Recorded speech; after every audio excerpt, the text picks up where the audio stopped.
do Senhor, meus irmãos, para todos nobres, queridos, que vão acompanhar conosco essa aula de teologia, história da igreja. Hoje eu estou aqui para nós falarmos sobre a terceira aula e a quarta aula, fazer um resumo aqui bem rápido e preciso, com bastante cautela a respeito da história da igreja. Em resumo, nós estaremos destacando aqui logo de antemão, falando como se desenrola a história da igreja. A história da igreja ela vai se desenrolar, querendo ou não, dentro da história da pré-história, da Idade Antiga, da Idade Moderna, da Idade Média e da Idade Contemporânea. Por exemplo, os 11 primeiros capítulos do livro de Gênesis, ele se desenvolve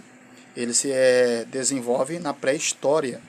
Toda a história da Bíblia se desenrolou na Idade Antiga. E o papado, já a época dos papas, do papado, já vai surgir na Idade Antiga e na Idade Média. E o poderio da Igreja Católica vai crescer exponencialmente durante a Idade Média. Falando de história aqui para você poder entender, tá? Desde a pré-história, a Idade Antiga, a Idade Medieval, a Idade Moderna e a Idade Contemporânea, a Bíblia vem se desenvolvendo.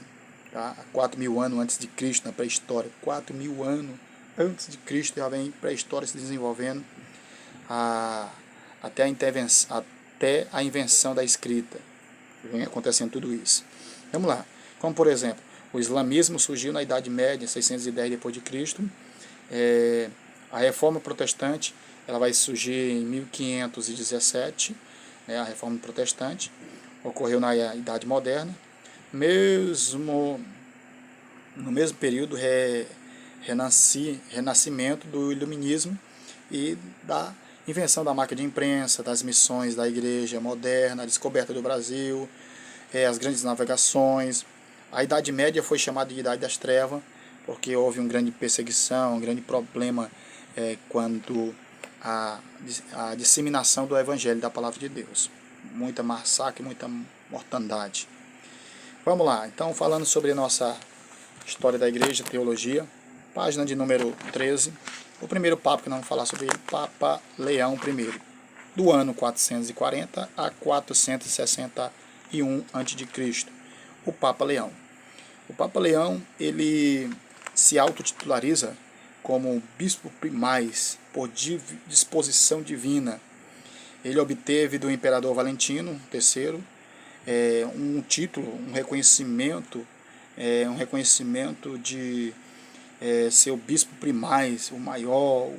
Ele mesmo advogou para si, chamou para si, ele mesmo se autotitulou Papa Universal e disse ainda mais: todos aqueles que for contra a mim, contra os meus conceitos, contra a minha autoridade, vai direto para o inferno. E será o Leão, Papa Leão I. E também defendeu a pena de morte e todos aqueles que não condiziam com o que ele queria, chamava de herege e condenava à morte. Então foi bem complicada a situação de Leão. Leão persuadiu ali um povo uno na Itália e teve grandes problemas ali durante o papado de Leão I, tá certo? Passamos 13.2 falando sobre Gregório I, 590 a 604. O Papa Gregório, o segundo Papa, já aí na Idade Média, queridos. O Papa Gregório I, ele tem aqui uma teoria muito importante que eu quero destacar aqui para nós observarmos. Ele lutou muito contra os erros que havia ali dentro do mosteiro, dentro da Igreja Católica. Ele lutou muito incansavelmente para refutar alguns costumes que existiam ali, tipo a venda de indulgência, venda de cargos, para ascender ao papado, ao bispo, era vendido. Quem tinha mais dinheiro comprava o papado, comprava uma posição na igreja, comprava o seu cargo na igreja. Porque a Igreja Católica, eles eram ricos, dono de muita terra. Então quem se tornava um papa, um bispo, ele se tornava um senhor de muitas terras, de muitas propriedades, se tornava uma pessoa rica, riquíssima. Então todo mundo pagava muito, e quem pagava mais, o rei dava a posição para essa pessoa. Então Gregório I ele vai refutar tudo isso aí, vai contra o papado, vai contra o rei, contra o império, de maneira que não teve, né, apoio do rei. O rei excomungou, teve essa expulsão, foi para outra cidade expulso. Depois o rei procurou ele e ele se reateve com o rei pediu perdão para ele. Tudo isso aconteceu, né? O Papa Gregório I, apesar de ele defender bastante a santidade, algumas coisas que estavam erradas a refutar, ele teve algumas coisas que ele cometeu um erro aqui interessante, que é indispensável, que a respeito da salvação. Ele dizia que o fruto da salvação, a pessoa para ser salvo, dependia da cooperação dela, dependia do esforço dela com Deus, né? Então, ou seja, é mérito dela, se você merecer do teu esforço, tua dedicação, o que você fizer e tua parte, e Deus fazendo a parte dele. Então, os dois têm que trabalhar junto para que haja a tua salvação. Ele não titularizava esse tema de salvação pela graça, né? E também Gregório I ele defendia a respeito do purgatório. Uma pessoa, ele não acredita que uma pessoa nessa vida consiga se purificar o suficiente. Então ele acreditava que seria necessário a pessoa passar pelo purgatório, pelo fogo do purgatório, para alcançar então o direito e a limpeza espiritual para ir morar no céu. Essa ritualística do purgatório, que se estendia há muito tempo, desde o tempo do Oriente, do Ocidente, e Gregório defende essa situação, né? Não, Gregório. Então, queridos, falando sobre mais um Papa aqui nesse momento, ainda na página 13, Gregório VII, 1015-1085. Gregório é basicamente a continuação do Gregório I, que nós estávamos falando agora.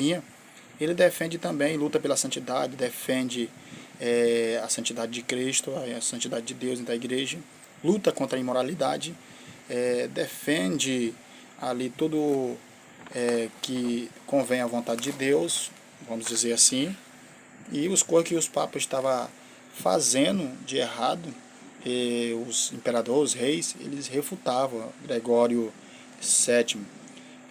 Então ele combateu muitas coisas erradas dentro da igreja. Aquele momento que o padre Henrique lutou contra o padre Henrique, o padre imperador da Alemanha, isso teve uma grande consequência, onde ele foi expulso, excomungado, e como eu estava falando agora há pouco, ele foi para bem longe, excomungado da onde estava, da igreja que ele dirigia. E o que aconteceu? Depois, o imperador, arrependido, atravessou Alpes durante um inverno e, descalço de joelhos na neve, ajoelhou-se aos pés do padre para a absolvição do seu pecado, que havia excomungado o padre, havia falado coisa contra o padre e mandado o padre embora da sua capela, da sua igreja. O termo Papa significa papai ou pai, né? Significa pai universal ou bispo de toda a igreja católica. Vamos lá. 13.4 na nossa lição, vamos falar sobre o Papa Inócio III. Esse Papa aqui, vamos dizer que este foi o mais poderoso dos papas, se declarou vigário de Cristo, e na sua teoria como vigário de Cristo, ele disse que a ele estava sujeito os céus e a terra, né, e tudo, todas as coisas na terra e no céu estão sujeitas ao vigário de Cristo. Nunca na história um homem exerceu maior autoridade do que ele, do que Inócio III, em 1198 a 1216. Então Inócio, ele foi um dos papas, ele auto-titularizou o vigário de Cristo, e a eles compete todas as coisas dos céus e da terra, estão sujeitas a ele como maioral, como autoridade. E aí ordenou as cruzadas ia, matava as pessoas, massacrava, trazia.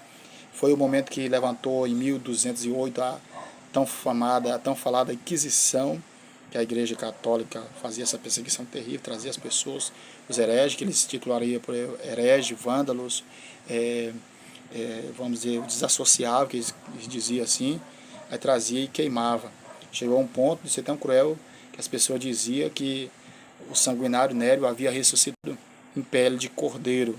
Chamaram o Papa Inócio III de Nério, porque Nero foi um cidadão, um imperador que matou quase 6 milhões de crentes, cristianismo. É isso? E neste momento agora nós vamos falarmos sobre as cruzadas. As cruzadas, página 14, as cruzadas.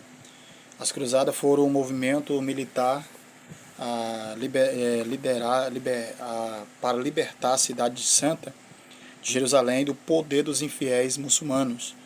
E houve 8 cruzadas bem importantes, que não vamos citar aqui o nome dela. A primeira cruzada em Constantinopla foi o ponto de encontro do exército somente em junho de 1909.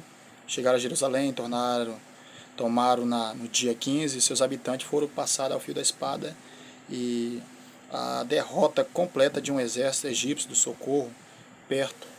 Ali então teve todo esse massacre. As cruzadas saíam para massacrar, matar pessoas, arrastar, trazer e torturar. Era essa a situação da cruzada. A segunda cruzada não teve ardente entusiasmo da primeira.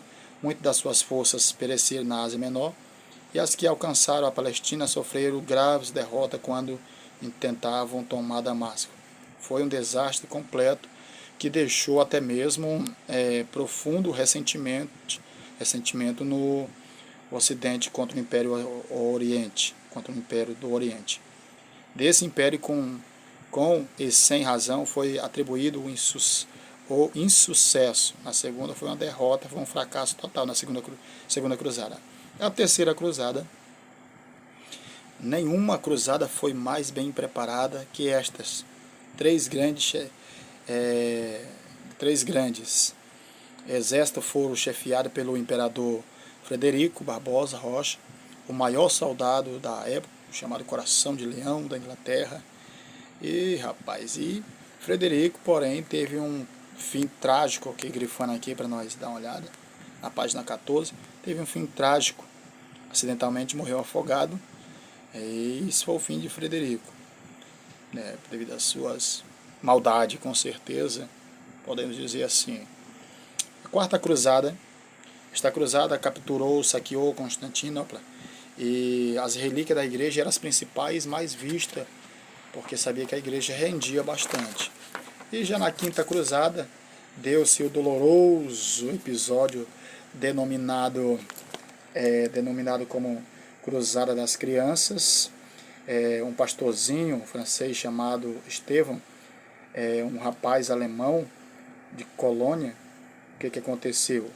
Nicola reuniram milhares de crianças, e nessa reunião, quando atravessava a Itália, grande número deles foram vendidos como escrava para o Egito. Então, essa foi a quinta cruzada. Podemos dizer que chamada de Cruzada das Crianças. A sexta cruzada é em 1228 a 1229, queridos. Na página de número 15, você pode acompanhar aí na sua lição, na sua apostila. Na sexta cruzada, comandada pelo imperador Francisco II, e que por um trato feito com o sultão do Egito, obteve posse de Jerusalém, Belém e de Nazaré, mas logo se perdeu. E a sétima cruzada, o espírito da cruzada estava quase morto quando o rei francês Luís IX levou uma expedição desastrosa contra o Egito e foi feito prisioneiro. O rei saiu lá para a guerra, e o que aconteceu? O rei francês Luís IX levou uma expedição para ir contra o Egito e foi feito prisioneiro. Foi feito prisioneiro nesta cruzada. Foi um verdadeiro fracasso. A oitava cruzada, esta foi a última tentativa de importância, comandada pelo príncipe Eduardo, a última possessão das cruzadas, Palestina. Comandada as cruzadas foram um fracasso, e as como podemos dizer, e as consideramos pelos seus objetivos, mas ao longo do prazo essas expedições trouxeram alguns benefícios em termos de intercâmbio comercial, cultural entre Europa e Oriente, que abriu ali o caminho para o renascimento da cultura, renascença, surgimento de reforma protestante. Tudo isso teve algum resultado. No meio de tanta coisa ruim, teve um resultado bom. Página 14 ainda, que nós vamos falar agora sobre a Inquisição, tópico 15. O que aconteceu na Inquisição? A Inquisição acontece o seguinte, durante a Inquisição, nós podemos ver, perceber que a Inquisição é um dos mais vergonhosos capítulos que a igreja romana leva nas costas, que jamais será esquecida, com certeza. Haja visto o massacre levando as vítimas ao suplício, a morte de dezenas e milhares de vítimas sendo ali massacrada, morta, torturada. A Inquisição foi usada pelos papas durante um período de 500 anos a fim de se manter no poder. Então era a ditadura completa ali na Igreja Católica, né? Alguns historiadores consideram a Constituição promulgada. Vamos ver, alguns historiadores chegam a dizer e considerar a Constituição promulgada por Lúcio III em 1180 como a origem da Inquisição, que foi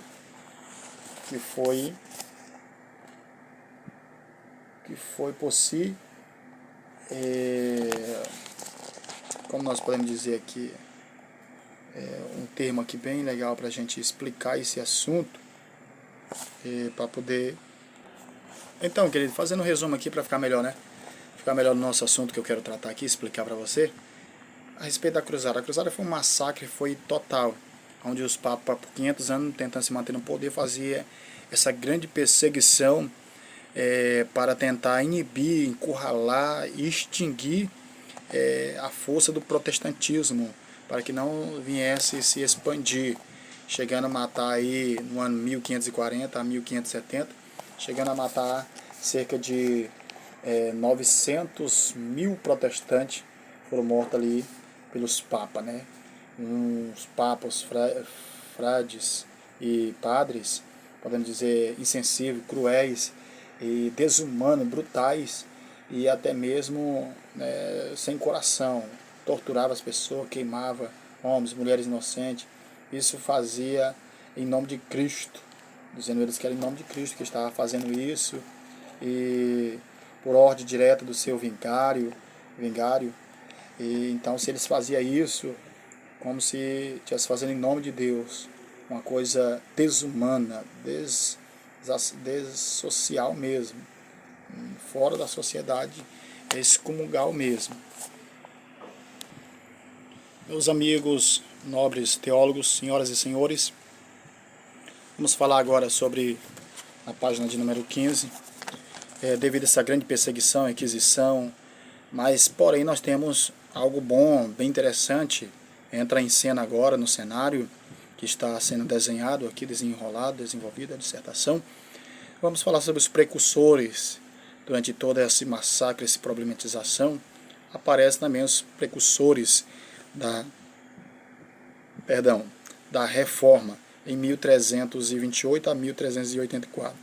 Primeiro, João Wycliffe. Eu chamo ele desse nome assim. João Wycliffe, ele foi um professor em Oxford, na Inglaterra, e um dos grandes nomes da pré-reforma. O que aconteceu com ele? Ele distribuiu a Bíblia para o povo no seu próprio idioma, cada um podia ler, e juntamente com os irmãos Lorandos e seus discípulos, mandaram que levasse avante a obra e declarou, dizendo que o Papa era o anticristo e que só a palavra de Deus poderia revelar o plano da salvação.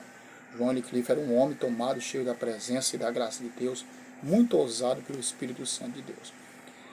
Uma certa feita ele foi chamado para depor perante o alto tribunal, perante o alto clero, perante a burguesia, vamos dizer assim, E indo ele lá para depor, sendo acusado de heresia, Wycliffe, ou João Wycliffe, respondeu perguntando: por que aqueles clérigos viviam vidas tão ímpias? Dizendo: por que vocês vivem uma vida tão ímpias?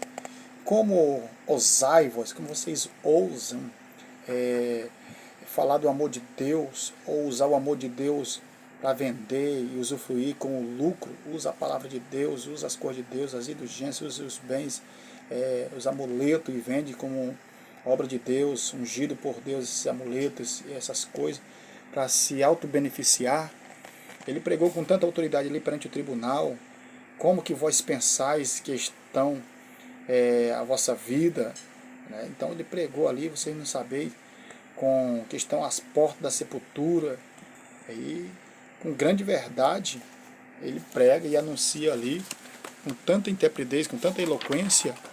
Foi tão impactante a forma que ele distribuiu a palavra ali denunciou mesmo as obras da indulgência, das vendas de cargo eclesiástico na igreja, a maneira que os padres, os papados, estavam ali ganhando dinheiro em cima dos bens da igreja, vendendo coisas que não era para vender. Ele prega com tanta ousadia, com tanta intrepidez, que ninguém ousou detê-lo ou prendê-lo, amarrar, levar, jogar na cisterna. Ninguém. Deus protegeu ele, ele saiu e continuou a obra, ministrou, pregou e descansou na sua cama, na sua casa, morreu em casa, sem ser torturado. Certo? Também aproveitando o momento, nós vamos falar sobre, na página de número 16.2, sobre João Russo.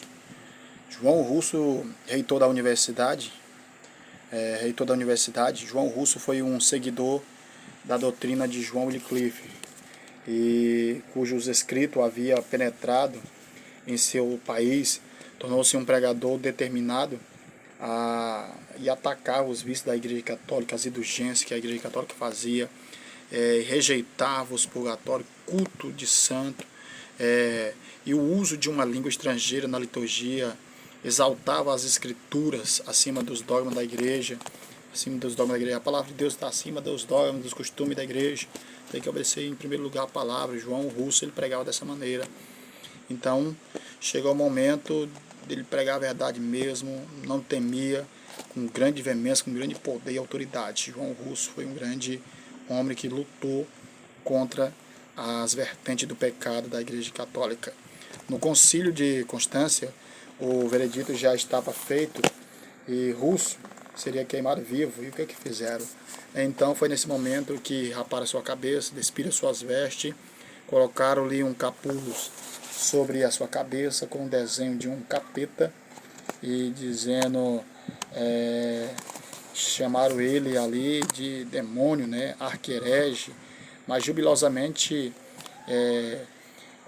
o João Russo ele dizia: Senhor Jesus, usarei essa coroa de vergonha por amor a ti, porque Jesus, usaste por mim a coroa de espinho.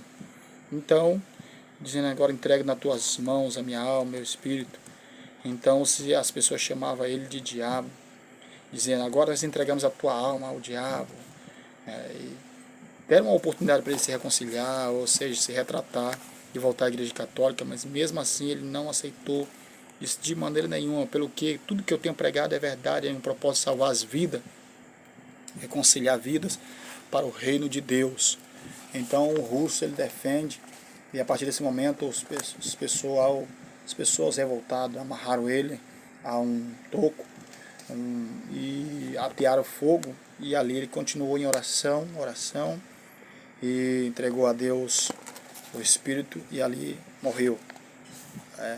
Essa é a história de João Russo, outro pré-reformador, né, pré-protestantismo. E vamos caminhando aqui na nossa revisão maravilhosa da nossa aula de hoje, que estamos já basicamente chegando ao fim.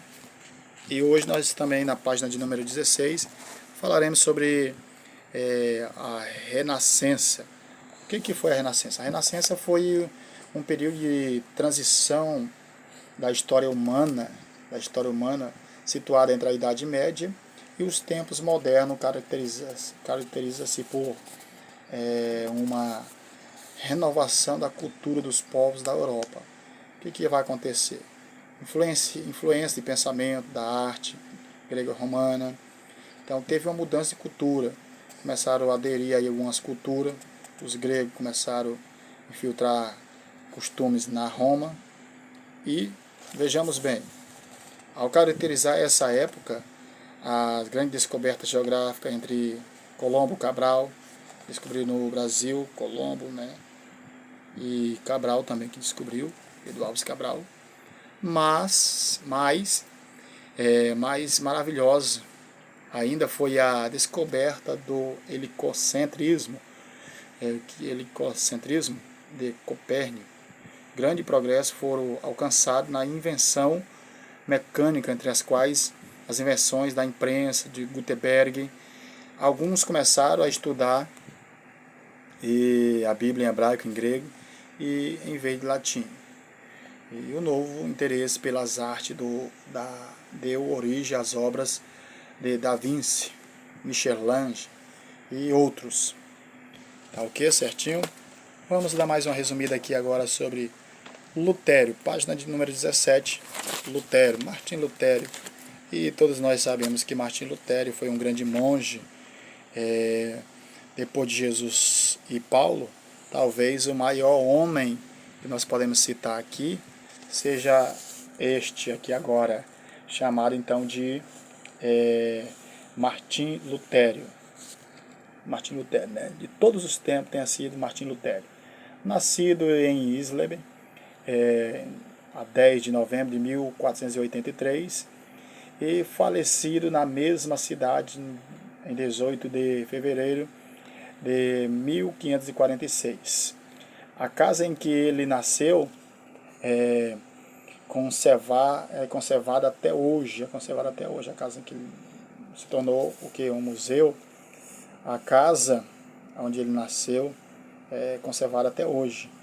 De acordo com um velho costume, no dia imediato do seu nascimento, o menino foi levado à pia batismal da igreja São Pedro, e como era o dia de São Martim, recebeu esta criança o nome de Santo Martim. Aos 18 anos ele foi para a universidade, estudou, onde encontrou o que jamais viria em sua vida, uma Bíblia completa. Se Deus desse esse livro para mim mesmo, exclamou Lutério. Tornou-se monge, esperando assim salvar sua vida pela oração, penitência. Era um monge piedoso e passou a afirmá-lo. Dirigia a ele mais tarde, observando as regras tão severamente. Ele era um homem rígido que vivia a piedade, observando ao pé da letra. E ele orava, clamava a Deus para que Deus levasse ele mais firme. Então Martim Lutério, nós sabemos que ele lutou, foi um grande protestante, um grande reformador. Então Martim Lutério foi um grande reformador, lutou mesmo pela a diferença, após ser alcançado pela graça de Deus, revestido pela presença do Senhor, recebendo ali realmente o perdão de Deus, sentindo que estava perdoado, seu coração acendia a chama. Procurou traduzir as Bíblias para o idioma do povo da época, latino ali, do grego também, italiano, várias outras versões. Se você acompanhar direitinho, você vai ver. Martim Lutério deixou um grande legado e solicitou ali a igreja de Wittenberg para que servisse ali como professor e estudar a Bíblia no hebraico e grego. E então Martim Lutério, depois de ser alcançado pela palavra de Deus e ter sido transformado poderosamente, ele vai começar agora a refutar todas as doutrinas da igreja do catolicismo. Lutério teve suas perseguições, foi condenado, mas tinha amigos de grande influência, príncipe alemão, que impediram a execução de Lutério. Então escapou, Foi escondido por alguns amigos durante cerca de um ano, depois voltou a Wittenberg para continuar o seu trabalho, falando e escrevendo, entre outras coisas, traduzindo a Bíblia para o alemão, que espiritualizou a Alemanha e lhe deu um idioma. Então, Martinho Lutero, ele fez esse grande legado e chega a escrever as 95 teses na porta da igreja de Wittenberg, a igreja católica, refutando as suas heresias, né, refutando seus costumes, queridos, seus costumes que eles tinham ali e as suas práticas erroneamente, tá certo? Tudo ok?